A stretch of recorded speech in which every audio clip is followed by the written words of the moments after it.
ఓం శ్రీ గురుభ్యో నమ. హరి ఓం. జయ శ్రీరామ్. మరుగుమందు. ఈ మరుగుమందులో రెండు రకాలు. ఈ రెండు రకాలు చూడండి. ఇది ఆయిల్. ఈ ఆయిల్ అంటే పసరులో ఆయిల్ ఉంటుందమ్మ. ఈ ఆయిల్ పసరు కలిపి మన శరీరంలోని 3 రకాలు మేము చెప్తాము. ఆ 3 ఈ ఆయిల్లో కలిపి బట్టలకు కానీ, చెప్పులకు కానీ, ఒంటికి కానీ, తలకు కానీ, శరీర భాగాలకు ఎక్కడైనా సరే పూయడం. మన లోపల వైపున పూయాలన్నమాట. బట్టలకు కానీ దేనికైనా సరే. ఇది ఏమో పౌడరు. ఈ పౌడరు అంటే కడుపుకు పెట్టేది. కడుపుకు అంటే తినే దాంట్లో కానీ, తాగే దాంట్లో కానీ, లేకుంటే కాఫీలో కానీ, టీలో కానీ, లేకుంటే మన జ్యూస్లలో కానీ, థమ్సప్లో కానీ కలిపి పెట్టేది.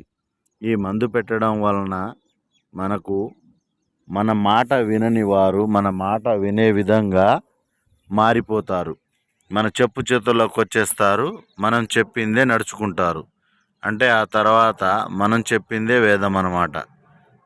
భార్యాభర్తల మధ్య గొడవలు ఉన్నా, లేకుంటే తల్లిదండ్రుల మాట అయినని పిల్లలకు కానీ, లేకుంటే ప్రేమించి మోసం చేసేవారికి కానీ ఈ మరుగుమందును పెట్టవచ్చు. ఈ మరుగుమందు పెట్టడం వలన మన మాట వింటారు వాళ్ళు. ఎంత మొండివారైనా సరే ఖచ్చితంగా మన మాట వినే విధంగా మారిపోతారు. ఇది 2 మరుగుమందులు 100% గ్యారంటీతో ఇస్తాము. ఈ కడుపుకు పెట్టే మరుగుమందు మనము పెట్టిన తర్వాత తొందరగా రిజల్ట్ అనేది కనబడుతుంది. ఈ పూసే మరుగుమందు వచ్చేసి కొద్దిగా టైం పడుతుంది, లేటుగా పని అవుతుంది. కానీ ఈ పూసే మరుగుమందు గురుగారు ఇట్లా పూసే మరుగుమందు ఏదైనా పూసినప్పుడు కనబడుతుందా అని చాలామంది డౌట్గా అడుగుతున్నారు. కనబడదు.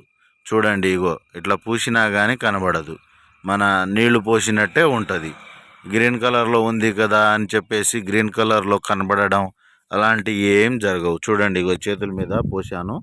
ఇగో చూడండి, ఎక్కడ కనబడదు. మామూలుగా మన ఆయిల్ ఉన్నట్టే ఉంటుంది. మనం ఇచ్చే ఈ మరుగుమందు 100% గ్యారంటీతో ఇస్తాము.